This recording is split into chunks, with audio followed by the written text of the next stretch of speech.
Illegal selling tactics are everywhere in the coaching industry, and unfortunately, there's no "I didn't know and everyone else is doing it" defense. So stay tuned, because in this video, we're gonna clean these up in your business, and I bet as a result of these more transparent business practices, you're gonna build a brand that clients love to trust and do business with. If you know that you need legal tips like this and you wanna make sure you're hearing it first, straight from a lawyer, be sure to hit the subscribe button.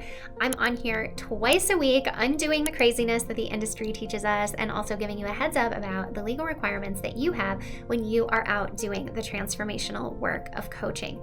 You don't want to miss them.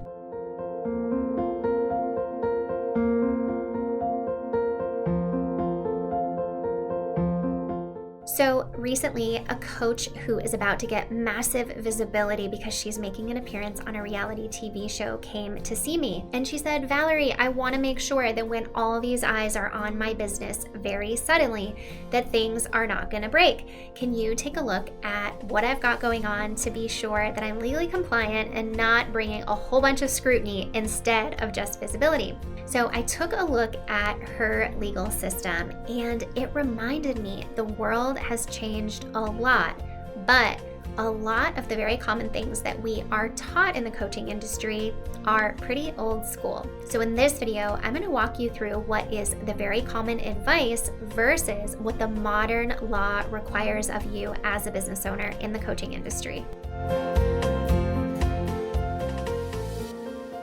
Let's get right down to it. So the first and most important one has to do with email and privacy. The money is still on the list here in late 2025 when this is being recorded, and email is the forefront of the changes in the law as it relates to doing business online. So you've got to have a privacy policy. Everything we talk about in these videos are things I would love for you to have to prevent problems, but the one and only black and white, no excuses rule is that you've got to have a privacy policy that lets your prospects and clients know how you're getting their information, what you're doing with it, and how they can unsubscribe and be forgotten.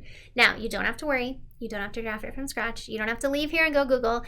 In the show notes, you're going to find a link to Legal in a Weekend, which is my totally free legal course for coaches to help you get up and running for your next or first coaching program that you're selling. And in that free course, you're going to get access to my privacy policy template totally free. So check that off. Make sure you get it done, but you can check that one off. Now, the next piece is that there are many email programs that send out welcome emails, automated email sequences, even the free gift that someone has signed up for. And it requires your people to jump through hoops to actually unsubscribe from this list. I know older versions of MailChimp and others would have someone hit unsubscribe and it would take them off a particular segment or list, but it would not stop marketing to them altogether, which is actually what the law requires. So be sure that it is really easy for someone to hit that unsubscribe and actually stop hearing from you, instead of having you continuously in their inbox, making them mad and having them hit that spam button. That will kill your deliverability.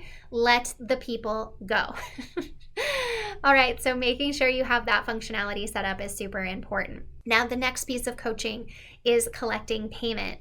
And there are many coaches who are still selling over the phone, which is fine, but you still have to be entering the payment information directly into an encrypted page.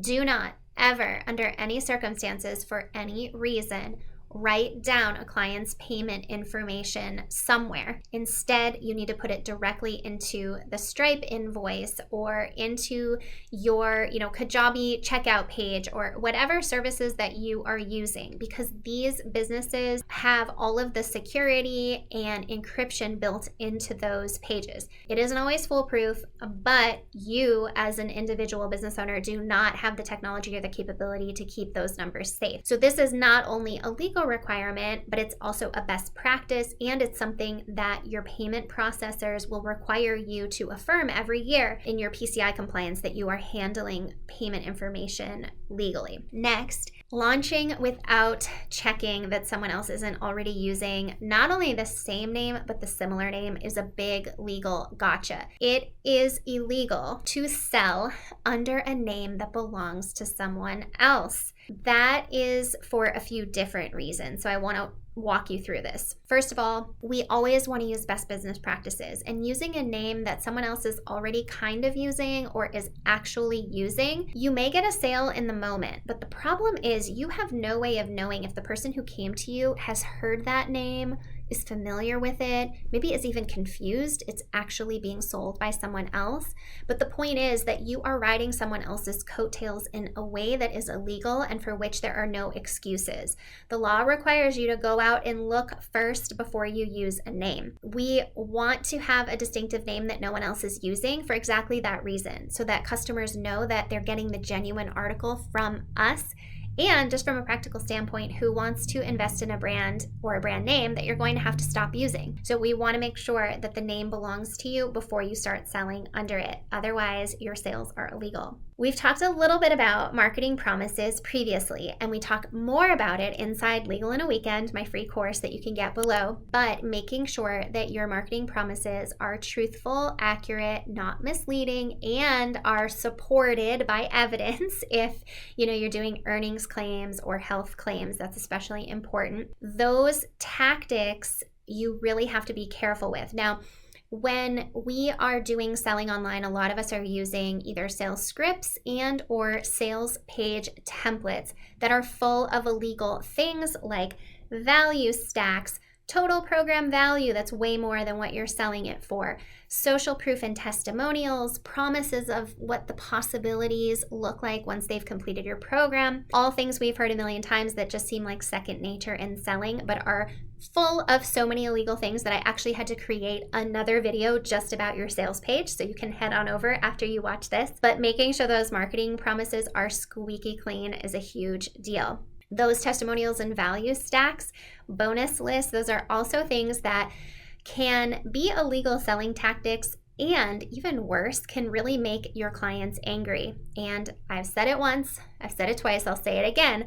Unhappy clients are the number one source of legal drama in your coaching business. So those two are getting their own videos so that we can talk about them more in depth. Those three items are not only at the forefront of legal changes in the coaching industry and online business in general, but even consumers are becoming aware of it because the enforcement actions against coaching businesses have been made so public and have gone so viral that you're having a more sophisticated customer who not only is going to see that stuff as scammy and spammy, but they're also going to know that it is not probably legal. This does not help you sell. It does not build trust, in addition to the fact that it is illegal. So again, next video, we're going to talk about what you can and cannot be saying on your sales page. But in the meantime, I want you to click that link below and get Legal in a Weekend, because we will get that privacy policy done for you using my template so that you can be sure that it's done right and it's done fast, as well as the other legal steps you need to take to be able to sell that first or next coaching offer legally and fast without having to book an appointment with me and do all of that. You are more than capable of committing these things to memory, getting conversant in them, and being that real CEO who just has a feel for doing things right and doing things transparently. If you like this type of information and you want to be sure you don't miss it, let the world know. Hit that like button, hit that subscribe button, and I'll see you over in the next video.